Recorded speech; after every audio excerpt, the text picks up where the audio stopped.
first of all, Peter, thank you for having me.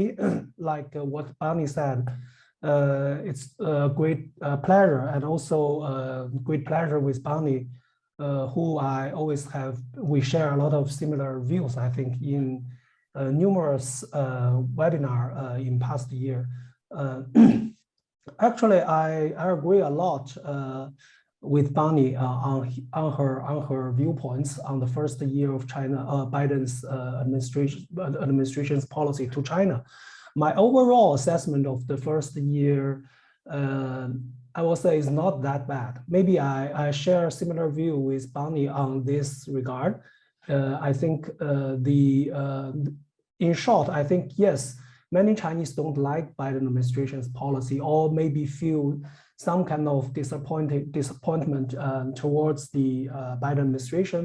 But I will say, yeah, you can, maybe we don't like Biden administration's policy, or maybe you like, maybe you don't like, but given the uncertainty of the US domestic politics, I think Biden administration may be the best administration we may face in the coming decades. Wow. Yeah, so basically, I think Biden, I call Trump administration as strategic competition, maybe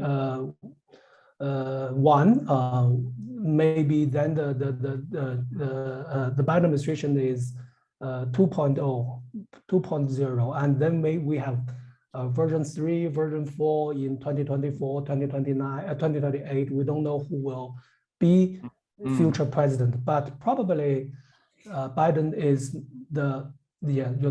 probably the best administration that China can expect it in the future.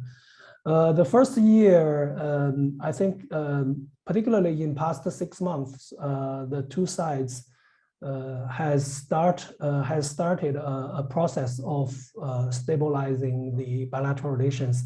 Though it's very slow, I will say maybe it's too slow from my perspective, but Bonnie already pointed out some achievements that we have made, like the virtual meeting, like the Meng Wanzhou case, and some travel of the student and maybe business community. I think those are achievements that we have achieved. Of course, I think it's too slow, but I think the good news is we have stopped the free fall trajectory of China-US relations in past 3-4 years.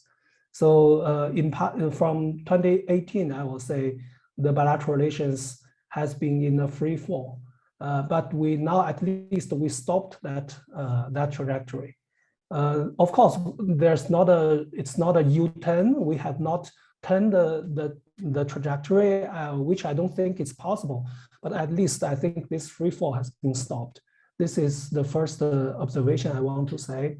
The second point I want to say is I think China-US relations is in a kind of drift. I think that's quite unhealthy, I will say. On the US side, I think Biden administration is a weak administration.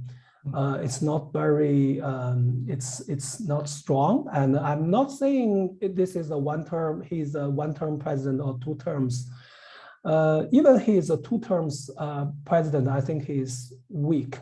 And his administration is weak because I think the US domestic politics is in a period of changing and transition. We don't know the future direction, but I think Biden administration, Biden himself as a member of the establishment, democratic establishment, I don't think he represents the future. I think he represents the past, the 1990s, rather than next decade. And the populist force is still strong.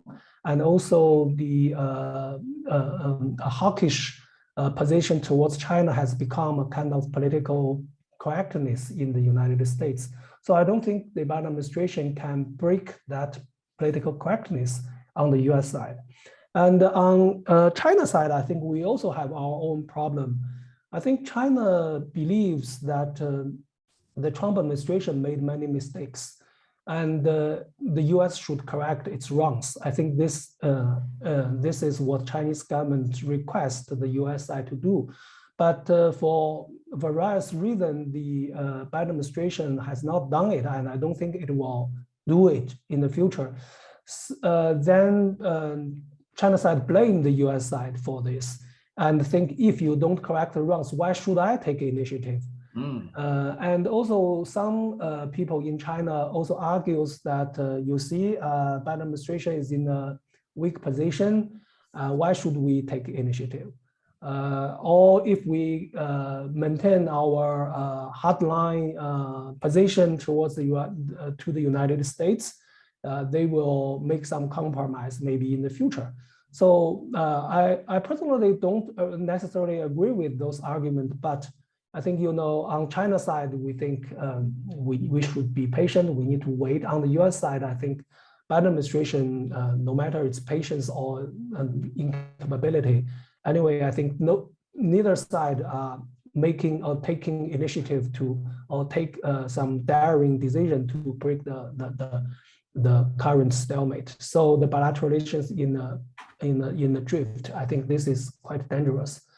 The third point I would say is the three C's: competition, confrontation, and cooperation or coordination.